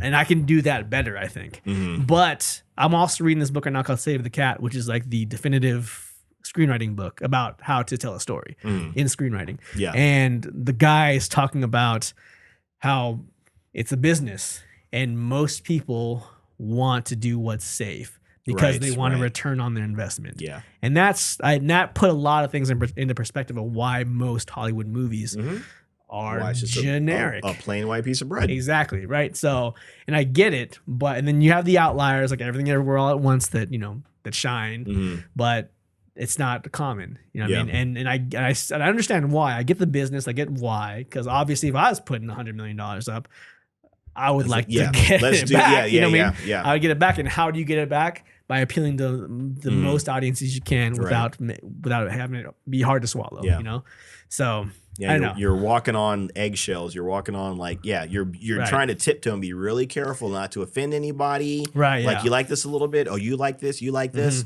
And there's an Aesop fable that I won't do the whole fable, but essentially there is a man that's going around. And he's trying to please everybody, and he ends up ruining himself trying to please everybody. Right. Yeah. You can't do it. You've got to pick a target and aim for it and commit to it. Yeah. You gotta, and that's what you gotta do. And if you do it well, people are gonna respect it. Whether it's something that's where you're saving humanity, where you're destroying humanity, whether it's a love story, whatever it is, if you commit to it and you make it as real emotionally as possible, then people, I don't say they'll respect it, but they kind of have to respect it. Yeah. Because it's true. Yeah, exactly. So anyway, but when we make our movie, bam, we're gonna do it right. We're gonna bring it. Yeah, exactly. So, but otherwise, I don't know, man. Maybe we went a little too long about the Shazam thing, but it needed to be said for sure. Yeah, need to be said, and I did. Yeah. Anyway, check it out. I don't necessarily recommend paying to see it. I hate to say, but. If you want to, if you're curious about checking it out for whatever reasons to see if we're right, if you're just curious about it, then check it out. Yeah. To James Gunn and Peter Safran, I hope when you guys say story is king, this is not the king you're talking about. Yeah, clearly. Yeah. So, anyway, I kind of like this. Before we get into our final segment, what we're into this week, we're going to try this mixed drink here. Yeah. I took a sip. Sorry, my bad. That's all right. Put it back. You just mixed it back in there, didn't you? I pretended to. Yeah, that's okay. It's not bad. Yeah, so that's okay. Yeah, that actually might be better with them two together. Yeah. Surprisingly. I figured chocolate, vanilla. Yeah. They go well together. Yeah, they do. I was going to make a joke. I'm not going to. I feel like I knew where you were going with that. I feel like I knew where you're going with that too. Yeah. Prairie, artisan ales, everybody. Chocolate noir and double definitely tasty, noir. and I'm definitely into it. Yeah, for not sure. too bad. I'm a stout guy, so it works for me. All right, so what are we into this week, Mark? Let's see. You know what? I watched... I don't know if I mentioned this before, but Attack on Titan has started. Did I mention this already? No, you mentioned it was coming out. Yes, it's finally came back. Yeah. I want to say it came back a couple weeks ago. So this is the final season. The actual final season. Hopefully. How many episodes is it going to be? Do you know? I do not know. Okay. I do not know, and I'm nervous because I know how I want it to end. Yeah. I know how I think it should end. Yeah. And then I kind of think I know how it's going to end. And you're not happy with the way you think it's going to end? I'm not happy with the way I think it's going to end. I really hope.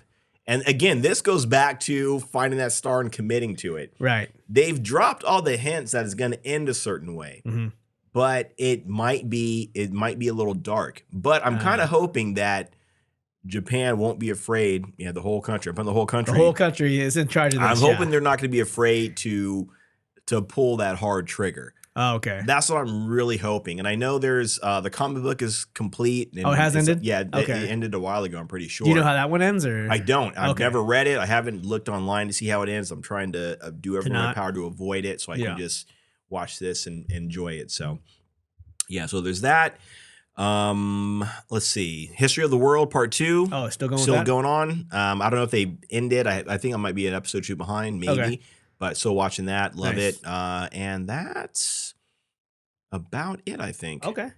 I have been watching the show called AP Bio. It has the main actor. Yeah, that came out. I think that came out like a couple years ago. Yeah. And I think the last season was season 4. And I think it ended like last year, 2 years ago, something like that. Okay. What the series actually ended? Yeah, I think it didn't go past season 4. Yeah. Okay. But it's pretty funny. That's cool. I actually like Glenn Howerton a lot. I think he's a good actor. He actually comes from a theater background. I think he went to like Juilliard. Juilliard? Wow. Yeah, he went to one of those really prestigious ones. Wow. And he I love his story, man. He actually was like he was supposed to go to like aerospace engineering school. And then but his mom was like, if you want to try acting, you should go try that first. You can always come back to aerospace engineering. And he just was like, okay, I'll do that. He went to community college and then he got into Juilliard. Wow. Got his, graduated from Juilliard. And then did some theater. And then he met the guys from Always Sunny. And that was his first big gig. Yeah. History. Yeah. So so he did the show called AP Bio where he's like a jaded Harvard professor that gets stuck teaching like high school kids. High school in Toledo, Ohio. Yeah. Patton Oswalt's the principal. Patton Oswalt's in it. Yeah. It's funny. It is funny. That's cool. But it's like it's not so much hilarious. Yeah. But it's funny and endearing. All the characters, characters are really just fun and exciting. And it has this kind of like small town feel. I have a family in Ohio, in this small town in Ohio. Okay. And it kind of reminds me of the people there, all kind of really I'm not gonna say simple, but just like really laid back and kind of always like just happy, down to earth, yeah. And it kind of has like a very endearing quality to it. Right on. And Glenn Howerton is he's great. He's fantastic, and usually everything he does. So that's cool. That's pretty good. And then I don't know why I started rewatching Spaced again, but I'm just going in order of everything that Edgar Wright's done because of the class I'm taking that he's teaching. So, but yeah, other than that, I think that's it. I think that's all I'm into this week. I did see a comedy special with Marlon Wayans, and basically the whole thing is about the whole Will Smith being slapped thing, which is interesting because he's been around for a while and he knows like all three of them essentially. He's friends with them. I don't know if he's still friends with them at this point. Yeah, especially after the special. Oh, because, really? Yeah, he says good and bad things about them. About Will Smith and Chris Rock, or Will Smith, Chris Rock, Jada Pinkett. Jada, He says good things about them. He says bad things about them, or I should say he says good things about them, and then he makes jokes about them as well. Yeah. So that kind of thing. So it's I don't know if this is like some comedian thing where you can have respect for somebody, but at the same time you can take shots at them too. Yeah. So it's that kind of thing. Yeah. And I am curious, and I think I said this on the last show or the show before. Yeah. I'd be curious to hear Jerry Seinfeld interview Chris Rock, the whole comedians cars thing. Yeah. So I am very curious to hear other comedians take on what happened to Chris Rock. I haven't heard a whole lot about it. I feel like if I heard enough and I heard that they were all just kind of, I don't know, taking his side or what, or I don't know, not to take his side, but if I heard the same thing from all of them, I'd be over it, but I'm curious to hear it. But yeah, so it's actually funny though. It's pretty good. It's very, he's very open about his career and his ups and downs with these people as well. So it's good actually. Gotcha. Okay.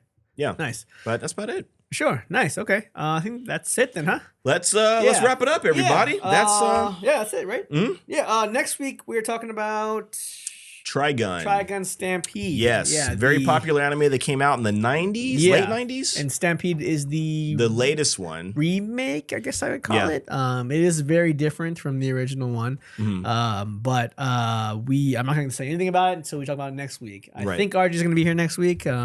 Cross my fingers. He is a big fan of it. Trigun is his favorite anime, I think, is what he said. So we're gonna try to have him on to come back on the show next week.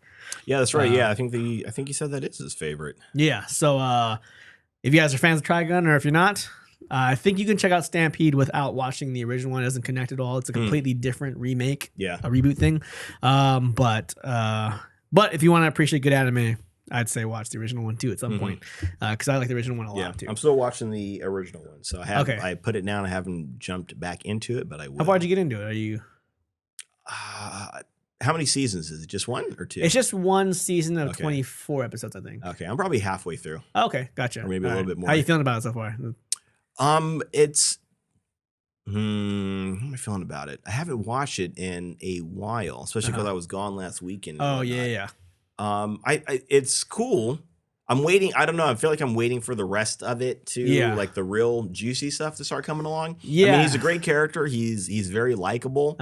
I saw him. I don't know which episode it is. You may not remember. It's been 100 years for you, I'm sure. Yeah. But he's there's at some point he had like his shirt off and he's got scars and he's got like a metal crap on him. He's like mangled to heck. Yeah. They're barely getting into the fact about some of his lost memories. Oh, yeah. They're barely getting into that. Yeah. So it's maybe 1 or 2 episodes, maybe 3. Yeah. All that stuff. Yeah, I think it does take a little bit to get to the meat of it. Yeah. It's kind of like Cowboy Bebop. Like it takes a little while to get to where the point of the show is. Yeah. There's a lot of just little fun, cool stories. Yeah, until then. But the second half where it's all about the gung-ho guns and knives and like his history and his whole deal and why he's Vanished Stampede and wanted and all that stuff is all really because you like wonder like how could a guy that's this passive but this good, this peaceful, quote unquote, and so lighthearted and nice. Yeah, why is he the most wanted person? Yeah, exactly, on this planet. Yeah, and it all kind of makes sense, and it's tragic, but it's very good though. I think it's good. I want to try to get back and watch it again before. Yeah, but I don't think I'll have time. But I'll try. I'll have to watch it in English. Power watch. I'll do it in English. But next week we're talking about Trigun Stampede because it's going to end this week or next week, and. We'll be on the cuff of that too. Man, we're just ahead of everything. We are on it. We're on the cuff of geekdom. Right. So, you know what? Before we wrap it up, I do want to give a shout out to Sid. Sid, what's up? Sid hit me up and let me know, and I kind of spread the word. And I think everybody knows by now, Lance Reddick passed away. Yeah. It really sucks. Lance Reddick was the actor. I think one of the things you might know him best for was he was the concierge in the John Wick films. Mm-hmm. And I think there's something where I think the cast of John Wick and Keanu Reeves kind of, pay some respect to him too. Yeah. But he just passed away like a couple of days ago, I think on Friday, yesterday, as a matter of fact. Now that I think about it. He was 60 years old? 60 years old, yeah. They said it was natural causes. Not old at all, though, really. Yeah, not, really, yeah. But yeah, too bad. And he was the voice, and I think we were just talking about him because he's the voice of Thorax, or it's not Thorax. I don't think it's Thorax, but I said that last time. I said Thorax. Yeah, you're really on the abdomen of the of the ants. Of the ants, yeah. Or the midsection of the ants, right? Yeah. Right. But yeah, I'm surprised I know that. But yeah, Thordak. Oh, that's close. That's close. Yeah, give me some credit. But yeah, he's the leader of the Chroma the Chroma Conclave. Yeah, he's a leading dragon. His voice is great. That's pretty unfortunate. He passed away. Yeah. And yeah, he's been in the industry for a long time. Yeah, he's done so much like voice work. I'm looking at some of the stuff he's done. He plays what's his name in Horizon Zero Dawn. He plays one of the main characters in Horizon Zero Dawn. I think he was in Fringe, the TV show. I remember seeing him. That's the first time I saw him. Was in Fringe, and then so he's been around a long time. Very prolific, and unfortunate that he passed away. Yeah, so, I mean, anything you're into, he's probably been it. I guess he was on an episode of Always Sunny. I didn't know that. Avengers: Earth Mightiest Heroes. He played the. Do you watch Always Sunny much? I do. I haven't watched it in a while. Did you ever see the flashback episode where you meet Frank's brother and they have the club, Dynasty, and like the singer?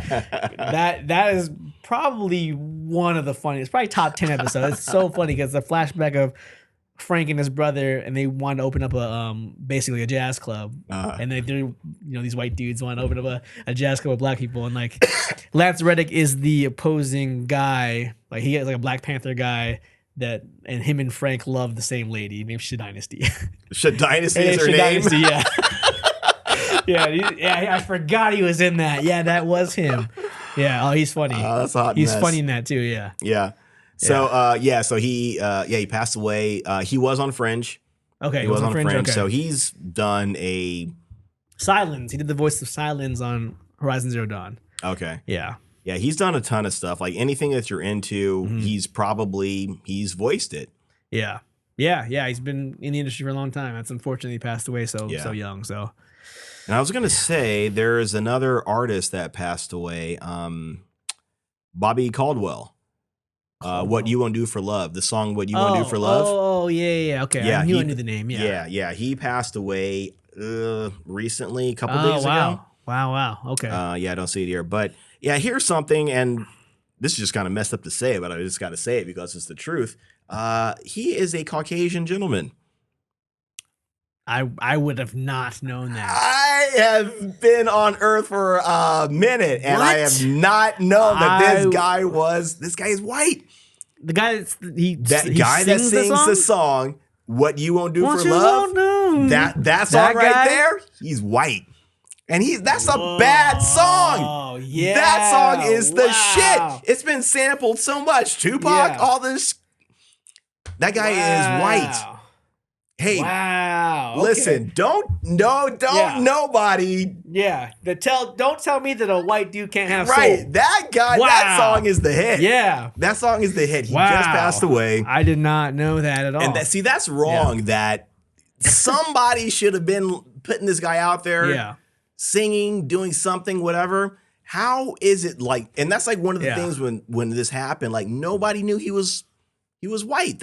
I mean, and that's not the point, but I feel like he didn't get enough credit. Yeah, you know what I mean? I wonder if it's because he was white singing R&B. Yeah, I mean, maybe at some point, but see, that could have been a very cool thing if they had done it when that song came out. He performed it obviously, but put him out there more, and especially that song never like really died in like the the black brown community, everybody likes that song. So the fact that he's been hidden like this, I feel like that's wrong. Like somebody messed up somewhere. I wonder if there's like let's just keep his voice active, but not really right, and not give him any credit, not give him any props. Wow, that's interesting. And very interesting to me. I think that would have been a cool thing to show. Like, look, there is this guy who's not quote unquote of your community, but has made a song that is so like, entrenched in your community. Yeah, you know what I mean? It would have been like, I don't know. To me, those little things, are those things that kind of it's like a little, it just I don't know. It's a bridge, and I'll take any string I can get to link that bridge up, you know. But, interesting. Yeah. So anyways. Yeah. But, rest in peace to the two individuals. Yeah. And cheers to them. Cheers to them. Amen. And cheers to you guys too. Yeah. Well, yeah, we're dragging on here a little bit though. Yeah. So, let's wrap it up, man. You got a disease. I have problems.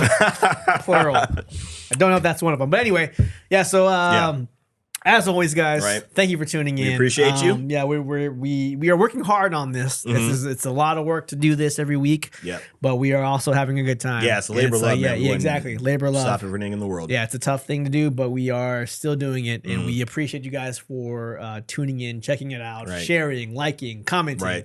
A lot of comments to respond to that I have to this week. But you're cooking. Yeah, but thank you guys, and hope you guys like the studio. I freaking love it, man. Yeah, every time I come in here and sit down, it's like, dude, this is it, man. So cool. This is our studio. So yeah.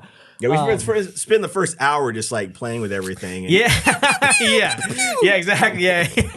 And then we got to put it all back again. Yeah, put them back together sometimes. Yeah, we have a bunch of action sequences. Like, did you remember this part in the movie? And then so. we got dioramas, we got pictures. Yeah. We might release a movie about us making a movie with these key figures. But otherwise, But thank you guys so much for tuning in, though. It really means a lot, and we're really we're happy to keep doing this. You know. Yes. What I mean? But anyway, as always, we'll be here next week. Talk about Truck and Stampede. RJ should be here. I think. I don't want to overpromise anything. But either way, the show will be great. There we go. So anyway, from all of us here, Geek Off the Street Studio. Yeah, my name is Trent. And I'm Mark. And this has been Geek Off the Street. Jordan, Jose, thanks for watching. Thank you guys for checking it out. And everybody else. Burped up the beer. You got a problem.